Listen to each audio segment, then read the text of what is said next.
Hey everyone, welcome back to the channel. In today's quick tutorial, I'm going to show you exactly how to strike through text in Canva, step by step. Whether you're working on a presentation, a social media post, or a creative design, this simple trick can make your text stand out, emphasize edits, or add that stylish crossed out look that instantly draws attention. Let's jump right into it.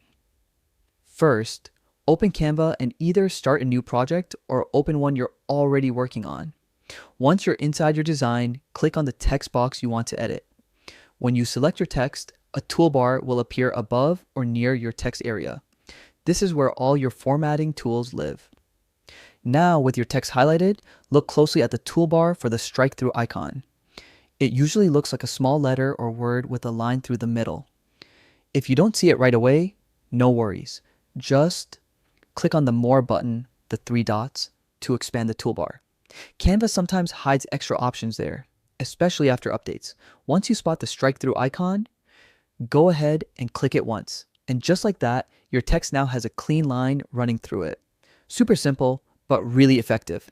If you ever want to remove the effect, just click the icon again or hit Ctrl+Z or Command+Z on Mac to undo it. Here's a pro tip.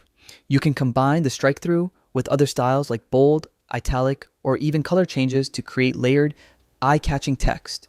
This is perfect for making edits stand out or for adding a playful editorial touch to your design. As Canva continues to update its features, it's always worth exploring the text toolbar. You'll find tons of creative tools that give you full control over how your message looks and feels. And that's it.